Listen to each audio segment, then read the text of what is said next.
اللہ تبارک و تعالی نے کتاب و سنت کے اندر کچھ چیزوں کی بڑی تعریف فرمائی ہے اور کچھ باتوں کی بڑی مذمت بھی بیان فرمائی ہے۔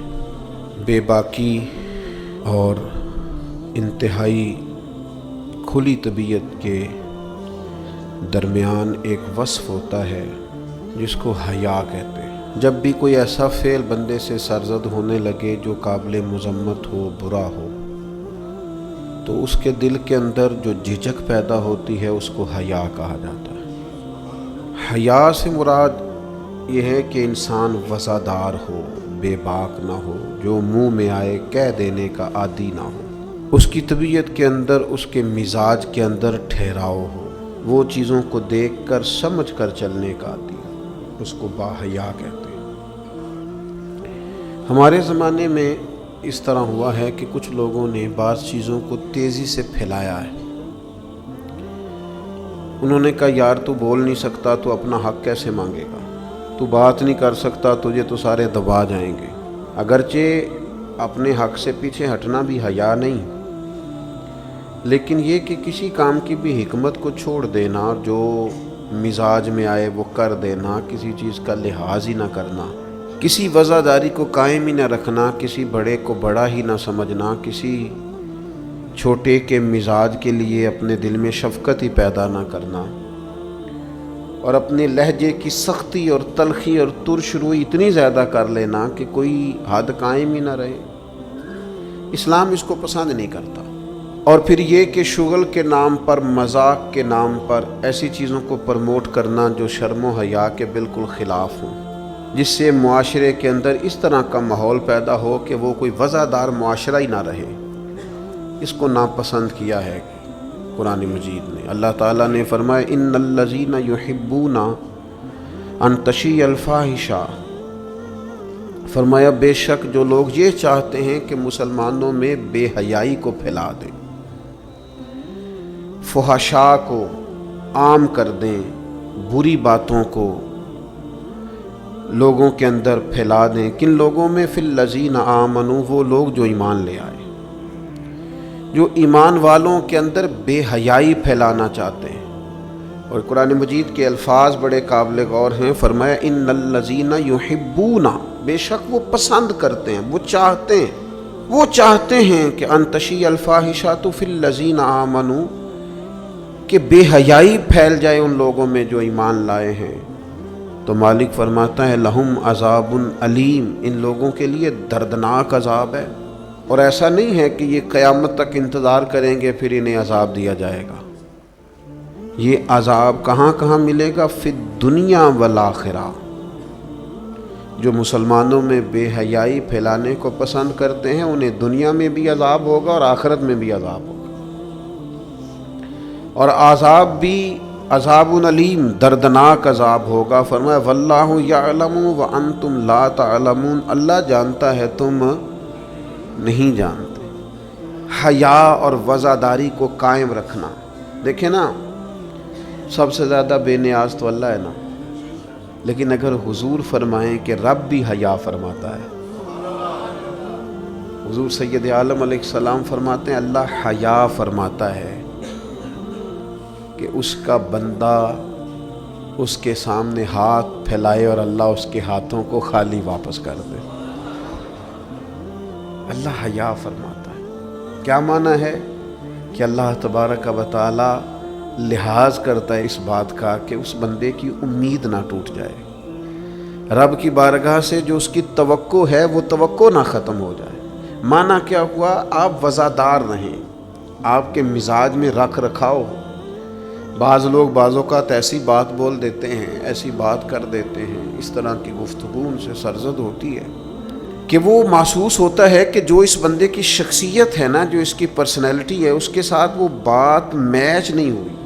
تجھے تو بہت زیادہ خیال والا ہونا چاہیے تھا، تیرے مزاج کے اندر تو بہت زیادہ وزاداری ہونی چاہیے۔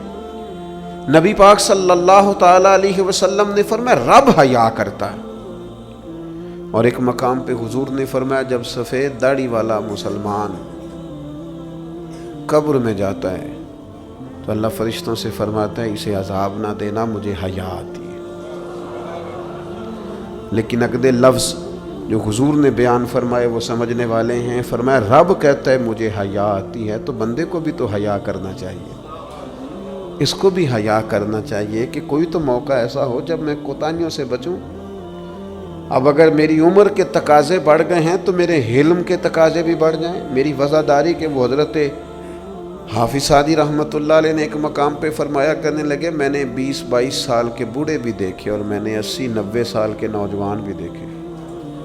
حضور یہ کیا بات ہوئی؟ فرمانے لگے عمریں بڑی زیادہ ہو گئی ہیں لیکن اپنے مزاج کے لحاظ سے وفادار بچپنا ہے طبیعت میں، ابھی بھی عادات ایسی ہیں کہ جن میں غور کرنے کی ضرورت۔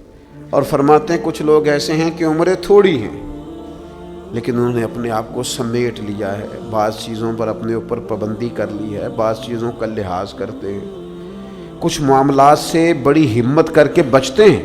پھر انہوں نے نتیجہ نکالا، کہنے لگے میں اس نتیجے پہ پہنچا ہوں کہ بزرگی عمر کے ساتھ نہیں ہوتی، علم اور حلم کے ساتھ ہوتی ہے، علم اور حلم کے ساتھ بزرگی کا تعلق ہے۔ تو اپنی آنے والی نسل کو وفادار کیا جائے، اس کے اندر حیا پیدا کی جائے، انہیں اس بات کا لحاظ دیا جائے کہ آپ مذاق کریں لیکن اس کی بھی تو حد ہو نا۔ آپ یقین کریں بعض لوگ دادا کے ساتھ شغل کر رہے ہوتے ہیں، اپنے دادا کے ساتھ اس کا مذاق بنا رکھا، معاذ، اپنے والدین کے بارے میں باتیں کر کے وہ ہنس رہے ہوتے ہیں، اور کئی دفعہ والدین سپورٹ کر رہے ہوتے ہیں، کہتے ہیں یہ بڑا اس کا مذاق والا مزاج ہے، مجھے بھی معاف نہیں کرتا۔ تو آپ اسے کیا بنا رہے ہیں؟ جب یہاں بھی اس کا پردہ قائم نہیں ہے تو پھر اس کا پردہ کہاں قائم ہوگا؟ اس کی طبیعت کے اندر ٹھہراؤ ہونا چاہیے۔ وہ لوگ تو وہاں بھی وفادار تھے جہاں بات کرنے کی ضرورت ہے۔ نبی پاک علیہ السلام نے صحابہ سے پوچھا کہ وہ کون سا درخت ہے جس کی مثال مومن کی طرح ہے؟ تو حضرت عبداللہ ابن عمر فرماتے ہیں مجھے سوال کا جواب آتا تھا کہ وہ کھجور کا درخت ہے، لیکن چونکہ حضرت عمر بیٹھے تھے میرے والد، چونکہ حضرت صدیق اکبر بیٹھے تھے، چونکہ حضرت عثمان غنی بیٹھے تھے، چونکہ علم و حکمت کے تاجور مولا علی بیٹھے تھے، مجھے جواب آتا تھا۔ لیکن حضرت عبداللہ ابن عمر فرماتے ہیں حیا مانے تھی، حیا نے مجھے منع کیا کہ اتنے بزرگ بیٹھے ہوں اور تو جواب دیتا پھرے۔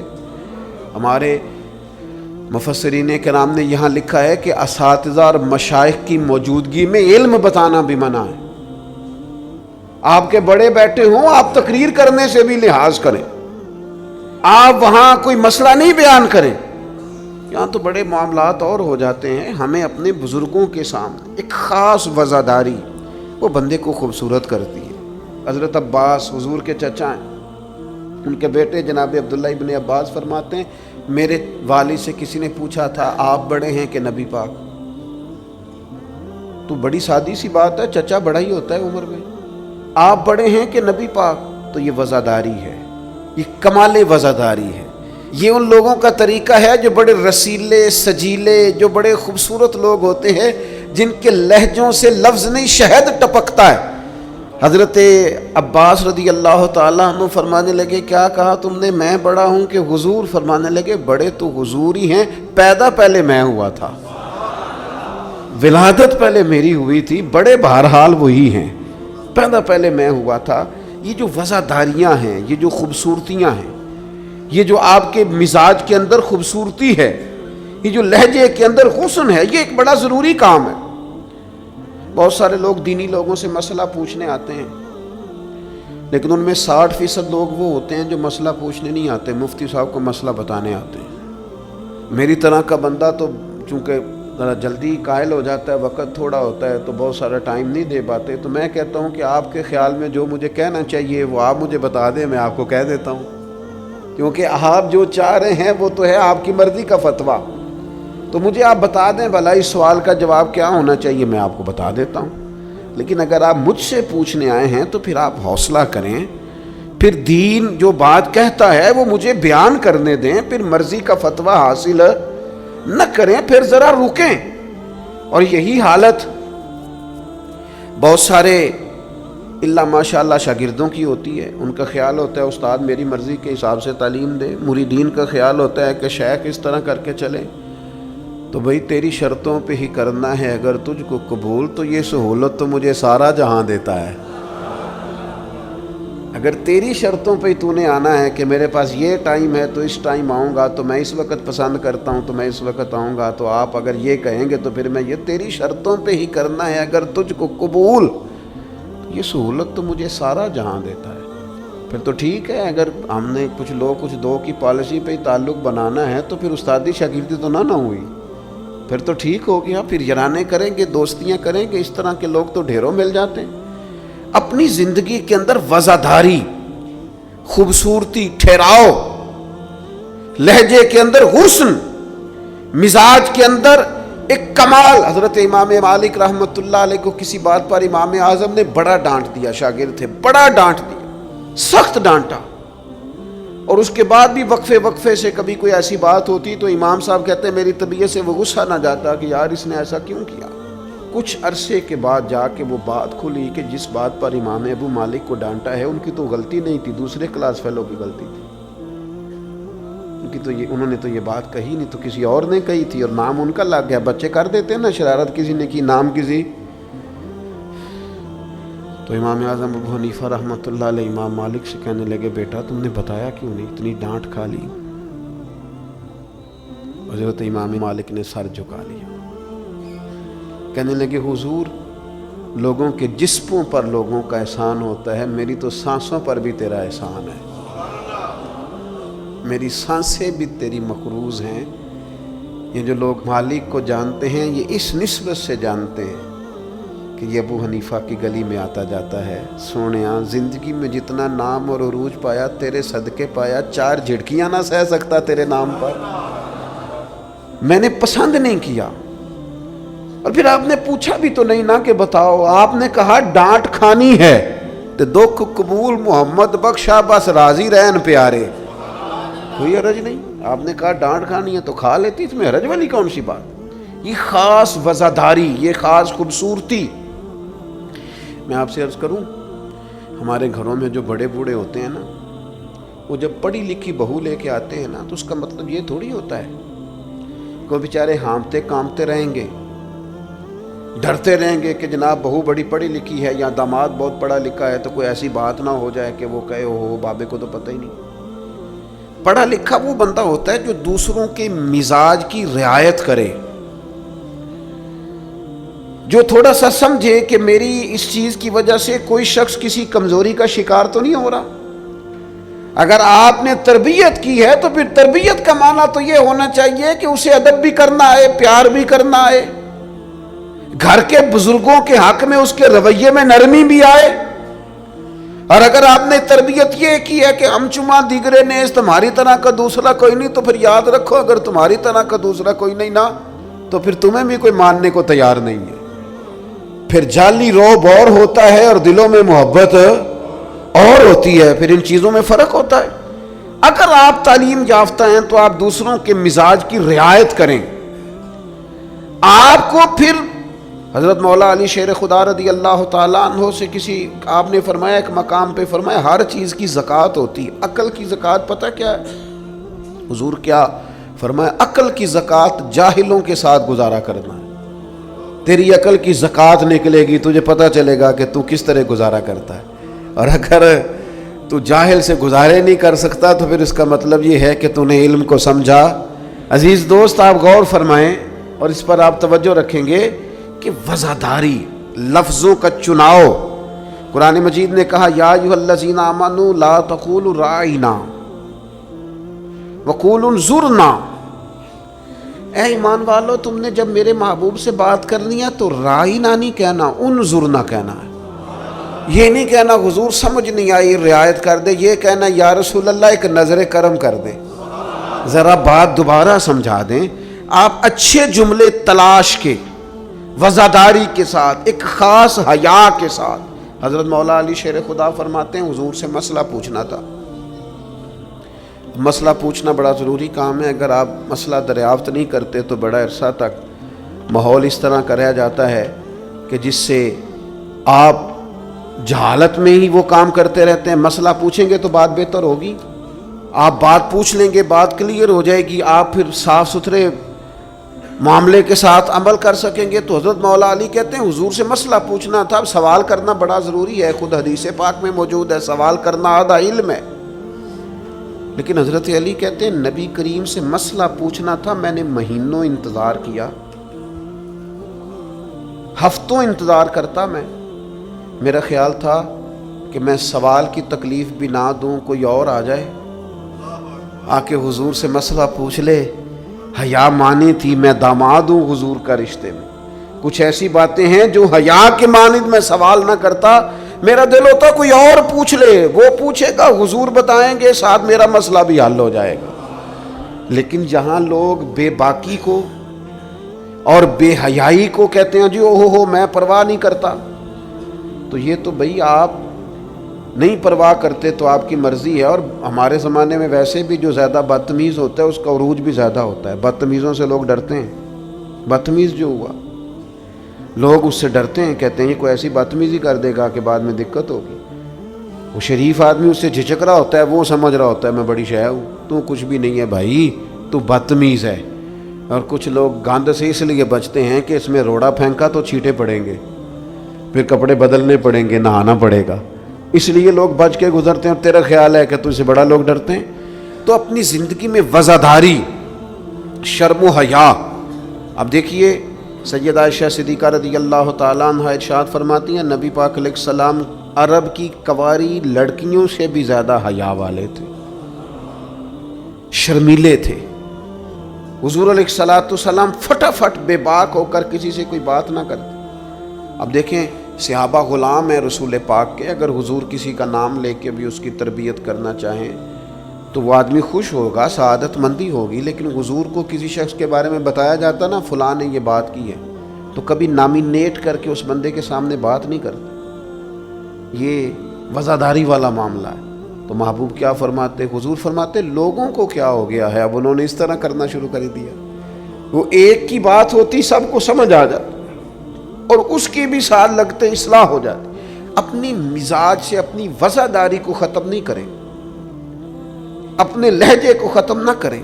میں مذہبی سٹیجوں پہ دیکھتا ہوں بڑی تکلیف ہوتی, جو فلانی چیز نہ مانے وہ حلالی نہیں, جو فلانی بات کا جواب نہ دے باپ کا ہی نہیں. یہ آپ کا سٹائل ہے, یہ دیندار لوگ اس طرح بات کرتے ہیں. یہ آپ ڈگریاں جاری کر رہے ہیں. کیا رسول پاک علیہ السلام کا انداز تبلیغ معاذ اللہ یہ تھا؟ میں کیا کروں, صرف میں دینی لوگوں کی بات نہیں کر رہا. جو آدمی گندے لطیفے سناتا ہے نا اسٹیج پہ بیٹھ کے, اس کی آپ فین فالوئنگ دیکھیں کتنی زیادہ ہے. سٹیٹس کیا ہے, گند بولتا ہے, لطیفے سناتا ہے, اور اس کو سننے والوں کی تعداد کیا, او آ رہی ہے دنیا ٹوٹ کے پڑ رہی ہے. یہ ہمارے معاشرے کے مجموعی مزاج کی عکاسی کرتی ہے کہ وزاداری کس حد تک ختم ہو گئی. اپنے انداز میں, اپنے لب و لہجے میں خاص شرم و حیا, خاص خوبصورتی. ہمارے جو دیہاتی گھر ہوتے تھے ان کے اندر بڑی وزاداری ہوتی تھی, ان کے اندر بڑا خیال رکھا جاتا تھا, چیزوں کو بڑا سمجھا جاتا تھا. یہاں آپ حالت دیکھ لیں, شادی بیٹی کی ہو یا بیٹے کی ہو, سارا خاندان بیوٹی پارلر میں بیٹھا ہوتا ہے. کوئی وزاداری نہیں رہی, کوئی وہ معاملہ ہی نہیں رہا جس میں حسن ہوتا تھا, خوبصورتی ہوتی تھی. رسول پاک صلی اللہ تعالی علیہ وسلم نے فرمایا حیا خیر ہی خیر ہے, حیا سراپا خیر ہے. تیرا جھکا جھکا لہجہ, تیرے جھجکتے لفظ, تیری ٹھہری ٹھہری باتیں, تیرا ذرا سمٹ کر چلنا, سمٹ کر بات کرنا, تیرے لہجوں کا ٹھہراؤ, گویا یہ وہ ٹھنڈی ہوا ہے جو چلے گی تو صحیح پر کسی کو فائدہ دے گی, نقصان نہیں دے گی. لیکن اگر تیرا خیال طوفان بننے کا ہے, پھر ایسا نہ ہو کہ درخت بھی ٹوٹیں, رستے بھی بند ہوں, عمارتیں بھی گریں. حضور نے فرمایا حیا خیر ہی خیر ہے, حیا جہاں آتی ہے خیر لاتی. نبی پاک صلی اللہ تعالی علیہ وآلہ وسلم ایک جگہ سے گزرے, یہ بخاری میں موجود ہے. تو ایک شخص اپنے بھائی کو سمجھا رہا تھا, اسے کہہ رہا تھا یار تو بڑا ہی شرمیلا ہے, اس طرح بھی کوئی کام ہوتا ہے, تیری شرم و حیا کی وجہ سے بڑے مسائل بنتے. بھائی بھائی کو ڈانٹ رہا تھا کہ تو اس قدر زیادہ جھجکتا ہے, شرمیلا ہے کہ بڑے ہمارے مسائل خراب ہو گئے تیری جھجک کی وجہ سے. تو حضور قریب سے گزرے تو یہ میرے کریم کا انداز دیکھیے، حضور فرمانے لگے اسے کچھ نہ کہہ، اسے چھوڑ دے، اس لیے کہ حیات و ایمان کا حصہ ہے، حیات و ایمان کا حصہ ہے۔ اور ایک حدیث میں حضور نے فرمایا 70 سے زیادہ شاخیں ہیں ایمان کی، اور حیا بھی ایمان کا حصہ ہے۔ آپ وزادار رہیں، آپ میں خوبصورتی رہے، آپ تھوڑا سا انتظار میں رہیں، آپ تھوڑا سا رکیں، آپ کوئی اپنے مزاج کے اندر کوئی ایسا چھچورا پن پیدا نہیں کریں جس سے آپ کی طبیعت، آپ کا لہجہ، آپ کا انداز، آپ یقین کریں سنجیدہ لوگ تو حجروں میں چلے گئے۔ ایک بہت بزرگ تھے، عالم بھی تھے، تو کچھ سیاسی سوجھ بوجھ اچھی رکھتے تھے۔ میری ان سے ملاقات ہوئی تو میں نے ان سے کہا کہ صاحب آپ کو تو بڑا اچھا سیاستدان سمجھا جاتا تھا، تو کیا ہوا آپ چھوڑ گئے؟ کہنے لگے موجودہ سیاست سے وزاداری رخصت ہو گئی، لہذا ہم نے بھی ارادہ کیا ہے کہ اب یہ دامن بچانے والا کام ہے، لہذا قبل از وقت بھرا میلہ چھوڑ دینے کا ارادہ کیا ہے، اب یہ ماحول ہمارے والا نہیں رہا، دامن بچانے کا ارادہ کیا ہے کہ اس میں وزاداری نہیں۔ میرے عزیز، کبھی بھی اپنے مزاج سے، اپنے مرتبے سے، اپنے وقار سے نیچے اتر کر کبھی کوئی بات نہ کریں، کبھی کوئی کاروبار نہ کریں، کبھی کوئی لین دین نہ کریں۔ آپ اپنی وزاداری، اپنا حسن، اپنے ایمان اور تقوی کے ثمرات کی حفاظت کریں، کسی جگہ کوئی کمزوری نہیں دکھائیں، آپ اس خوبصورتی کا شکار رہیں جو اسلام نے عطا کی، اور اسے اپنے دامن میں بہت بڑی نعمت سمجھ کے سما کے رکھیں، کوئی کمزوری نہ دکھائیں۔ تھوڑی سی مشکل ہوتی ہے جب انسان زمانے کے ساتھ مل کے نہیں چلتا تو مشکلات آتی ہیں تھوڑی بہت، جب دور کے مطابق فیشن نہیں کرتا تو ظاہر ہے اسے لوگ پینڈو بھی کہتے ہیں، اسے جاہل بھی کہتے ہیں، اسے یہ بھی کہتے ہیں کہ اسے شعور کوئی نہیں، یہ تانے تھوڑے بہت سننے پڑتے ہیں، لیکن آپ کی وزاداری، آپ کے وقار میں، آپ کے لہجے میں کسی قسم کی کوئی کمزوری نہیں آنی چاہیے۔ آپ ایک نمونہ ہیں، اور یہ مت سمجھیے گا کہ لوگ صرف آپ کی تقریر سے تاثر لیتے ہیں، آپ کا نمونہ عمل آپ کے گھر سے لے کر دوستوں کی محفل تک وہ شمار کیا جاتا ہے۔ آپ بڑی خوبصورتی کے ساتھ، حضرت غوث اعظم رضی اللہ تعالیٰ عنہ 2000 دینار کا جوڑا پہن کے جمعے کا خطبہ دیتے تھے، 2000 دینار کا جوڑا۔ تو آپ کی اہلیہ نے ایک دن کہا کہ حضرت کئی دفعہ ایسے ہوتا ہے کہ صبح کا کھانا گھر میں ہوتا ہے اور شام کا نہیں ہوتا، لیکن آپ جب ممبر کی طرف بڑھتے ہیں تو آپ کا لباس اتنا شاہانہ ہوتا ہے کہ لوگ سمجھتے ہیں پتہ نہیں ہم کتنے کو مالدار ہیں۔ تو حضرت فرمانے لگے یہی تو میں چاہتا ہوں، میں نہیں چاہتا کہ میں پھٹے کپڑے پہن کے رکھوں اور لوگ جاتی دفعہ میرے ہاتھوں میں نذرانہ تھما کے جائیں کہ یہ رکھ لیں، لباس لے لیجئے گا۔ فرمایا اس طرح کا لباس پہنیں گے، اس طرح کی وزاداری اختیار کریں گے کہ جدھر جدھر سے گزریں گے لوگ سمجھیں گے کہ اللہ نے دینداروں کو بڑا بے نیاز بنایا ہوا ہے۔ ہم اپنی وزاداری کے اندر کیوں کوئی کمزوری لائیں؟ اپنے مزاج کے اندر آپ یقین کریں حضرت سعدی شیرازی قرضہ پکڑ کے مہمان نوازی کرتے تھے، قرضے پکڑ پکڑ کے لوگوں کو کھانا کھلانا، اس لیے کہ وزاداری قائم رہے اور کسی جگہ کسی کمزوری کا اظہار نہیں کرنا تاکہ کسی کو پتہ نہ چل جائے، کوئی یہ نہ سمجھے کہ دین کے نام پہ آئے ہیں تو بار بار یہاں سے سوال ہو رہا ہے۔ تو یہ حیا ہے، یہ خوبصورتی ہے، یہ مزاج کا حسن ہے۔ رسول رحمت صلی اللہ تعالی علیہ وآلہ وسلم نے ہمیں ایک اور حیا کرنے کا بھی کہا ہے، اس پر بھی حضور نے ہماری توجہ دلائی۔ وہ حیا کیا ہے؟ وہ ہے اپنے رب سے حیا کرنا، اپنے مالک سے حیا کرنا۔ جب ہم لوگوں کے بیچ ہوتے ہیں تو لوگوں سے حیا کرتے ہیں۔ حضرت عثمان غنی رضی اللہ تعالیٰ عنہ غسل خانے کی 4 دیواری کے اندر بھی غسل کرتے تھے تو تہمت باندھ کے۔ تو گھر والوں نے، یہ کسی نے پوچھا کہ حضور غسل خانہ چاروں جانب سے بند ہے اور اس کے اوپر چھت ہے اور آپ اس میں غسل کر رہے ہیں تو پھر بھی آپ تہمت کے ساتھ، اور بڑا سمٹ کے اور بڑا کونے میں بیٹھ کے۔ تو آپ فرمانے لگے جب لوگوں کے بیچ ہوتا ہوں تو لوگوں سے حیا کرتا ہوں، جب تنہا ہوتا ہوں تو رب سے حیا کرتا ہوں۔ حضرت امام اعظم ابو حنیفہ گھر کی چار دیواری میں بھی ننگے سر نہیں بیٹھتے تھے، ٹانگیں پھیلا کے نہیں بیٹھتے تھے، فرماتے تھے سوتے وقت یہ کام کروں گا، میں گھر میں بھی وہ لہجہ اختیار نہیں کرنا چاہتا، اس لیے کہ میں اس رب کا ماننے والا ہوں جو حی و قیوم ہے، جو ہر جگہ دیکھتا ہے، رب سے بھی حیا۔ اور آپ کو پتہ ہے ہمارے صوفیاء نے فرمایا ہے کہ سب سے زیادہ اللہ سے وہ بندہ حیا کرتا ہے جو اپنے خیالات پر کنٹرول کرتا ہے، اپنے جذبات پر کنٹرول کرتا ہے، جو وسوسوں کو نہیں آنے دیتا، جو اپنی طبیعت میں کوشش کرتا ہے کہ اچھے خیالات ہی رہیں، وسوسے آئیں تو جھٹک دیے جائیں، اس لیے کہ وہ نبی پاک علیہ السلام کا جو فرمان موجود ہے نا کہ رب نہ تمہاری جیبیں دیکھتا ہے نہ صورتیں دیکھتا ہے، وہ جب دیکھتا ہے تمہارا دل دیکھتا ہے، تو وہ حیا کرتے ہیں کہ دل میں کوئی ایسا خیال آئے جو غلط ہو، برا ہو، گندا ہو، چونکہ مالک نے دیکھنا ہے، وہ اس لیے خانہ دل کو صاف رکھتے ہیں۔ لیکن نا کوئی مہمان گھر میں آتا ہے تو لوگ فٹافٹ صفائی نہیں کرتے، چیزیں نہیں اٹھاتے کہ وہ کیا سوچے گا، یہ کتنے میلے کچیلے ہیں، وہ کہ مہمان نے دیکھنا ہے، اور جس دل کو رب رحمان نے دیکھنا ہے اس کی صفائی رکھنا کہ اس میں گندے برے خیالات، ہرس، ہوس، لالچ، حسد، بغض، کینہ، عداوت، بددیانتی، بدگمانی یہ موجود نہ ہو، چونکہ رب نے دیکھنا۔ اللہ کے پیارے رسول صلی اللہ تعالیٰ علیہ وسلم نے فرمایا اللہ تعالیٰ سے حیا کرو جس طرح حیا کرنے کا حق ہے۔ تو صحابہ کہتے ہیں ہم نے عرض کی یا رسول اللہ صلی اللہ تعالیٰ علیہ وسلم الحمدللہ ہم اللہ سے حیا کرتے ہیں، تو حضور نے فرمایا حیا کا وہ معنی نہیں جو تم نے سمجھا ہے، تو یا رسول اللہ پھر سمجھا دیں کیا معنی ہے حیا کا؟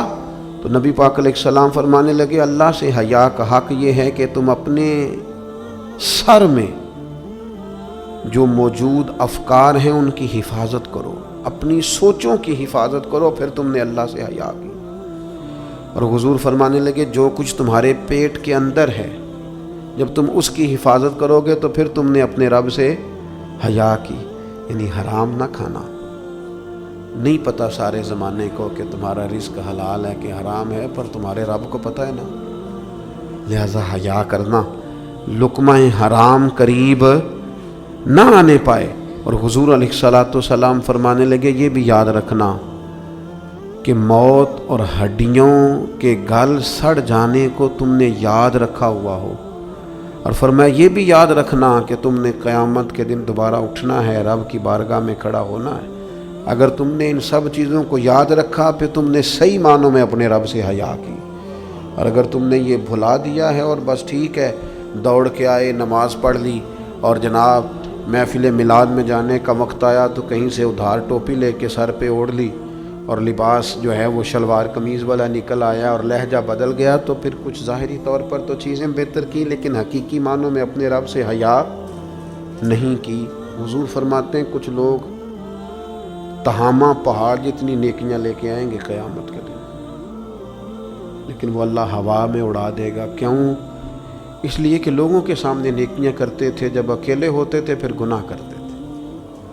ان کی وہ جو تنہائی کی ناپاکی ہے نا، یعنی وہ جو اکیلے میں رب سے حیا کرنا چاہیے تھا، وہ حیا چونکہ موجود نہیں ہے تو رب فرمائے گا وہ تو تم نے لوگوں کے سامنے وزادار بن کے وقت گزارا ہے، میرے سامنے تو تمہاری تنہائی بڑی ناپاک رہی، لہذا وہ سب نیکیاں بھی ہوا میں اڑا دی جائیں گی۔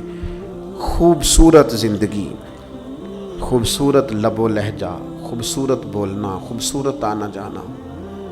میں طلباء سے کہا کرتا ہوں کہ بڑی پسند کا بھی تمہارا کھانا پکا ہوا ہو تو اس طرح نہ کھاؤ کہ محسوس ہو کہ پتہ نہیں کتنی دیر کے بعد کھا رہا۔ تمہارا لہجہ صاف ستھرا، تو جو ہمیں کہا گیا کہ بھوک ہو بھی تو ذرا ہاتھ ہٹا لو، کھانے میں، پینے میں، لباس پہننے بھی آپ انوکھ۔ میں نوجوانوں سے عرض کروں گا تمہاری کٹنگ کیوں اس طرح کی لگے کہ جس میں کوئی طبیعت کا انوکھا پن ظاہر ہو، جس سے تمہاری وزاداری پہ ضرب آئے۔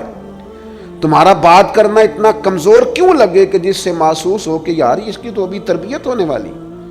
تمہیں کیوں اس بات کی کمزوری محسوس ہو کہ لوگ میری طرف دیکھیں، لوگ مجھے جاننے لگ جائیں گے، تو کمزوری ہے۔ ایک خوبصورت وزاداری، یعنی خدا جانے بلندی ہے کہ پستی پر جہاں میں ہوں وہاں کوئی نہیں ہے، ایک خاص اطمینان ہو، زندگی میں ٹھہراؤ ہو، حسن ہو، آپ جہاں ہوں وہاں مطمئن ہو، آپ کی طبیعت بتائے کہ اللہ تعالیٰ نے آپ کو سکون عطا فرمایا ہوا ہے، ٹھہراؤ ہے، خدا کا شکر ہے، دولت ہے، صحت ہے، بچے ہیں، اولاد ہے، دوست اچھے ہیں، آپ ان ساری جائز نعمتوں پر اللہ کے حضور شکر گزار ہوں، لیکن کوئی مزاج میں چھچھورا پن نہ ہو، کوئی طبیعت اس طرح کی نہ ہو جس طرح محسوس ہو کہ آپ اپنا بوجھ کسی پر ڈالنا چاہ رہے ہیں، یا آپ کوئی اضطراب کا شکار ہیں یا بے چینی کا شکار ہیں۔ ہم کبھی کبھی اپنے حالات بتاتے بھی اتنا دور نکل جاتے ہیں کہ بعض دفعہ کہنے کو جی چاہتا ہے یار کوئی نعمت ہے ہی نہیں تیرے اوپر، اتنا کمزور ہو گیا تو، ہر بات میں دکھڑے ہی سنا رہا ہے، ہر وقت کا دکھ ہی تیرے ساتھ ہے، اتنے کمزور نہیں۔ نہایت وزاداری، نہایت خوبصورتی۔ حضرت ابو ذر غفاری ایک کمبل میں وقت گزارا ہے، مدینے سے دور ربضہ میں زندگی گزاری، 5 لوگوں نے جنازہ پڑھا ہے، اسی کسی دے کچھ بھی نہیں لگتے، نہ کوئی ساڈا دردی، لیکن رسول کریم نے فرمایا زمین کے اوپر اور آسمان کے نیچے میرے ابو ذر سے سچا بندہ کوئی نہیں، لیکن وہ ٹاٹ اور بوریے میں بھی وزادار، اطمینان، سکون، ٹھہراؤ، اللہ رسول کی بارگاہ میں مقبولیت، یہ اصل کامیابی ہے بندہ مومن کی۔ نہ بھی رش ہو، نہ بھی نعرے ہوں، نہ بھی زیادہ لوگ جانتے ہوں، لیکن انسان کی طبیعت وزادار ہو، اس کے اندر اطمینان ہو۔ اور کچھ لوگ اتنے مطمئن ہوتے ہیں، ان کی زندگی میں اللہ رسول پر بھروسہ اتنا مضبوط ہو جاتا ہے، ان لوگوں کی زندگیوں کے اندر صبر اور شکر اتنا غالب ہوتا ہے، ان کے لہجے کے اندر ٹھہراؤ اتنا زیادہ ہوتا ہے کہ ان سے مل کر جینے کو جی چاہتا ہے، ان سے ملاقات کر کے انسان کو زندگی گزارنے کا لطف آنے لگتا ہے، یعنی جن سے مل کر زندگی سے پیار ہو جائے وہ لوگ آپ نے شاید نہ دیکھے ہوں مگر ایسے بھی ہیں، جن سے مل کر زندگی سے پیار ہو جائے، انسان کو ٹھہراؤ نصیب ہو، کرم نصیب ہو، ہوتے ہیں ایسے لوگ۔ اس لیے ایسے لوگوں کے پاس بیٹھیں، ایسے لوگوں کی صحبت اختیار کریں، ایسے لوگوں کی بات سنیں۔ اللہ کریم ہم سب کے دلوں میں اطمینان اور سکون عطا فرمائے، اور اللہ تعالیٰ محبوب کے قدموں کا صدقہ ہمیں وزاداری نصیب کرے۔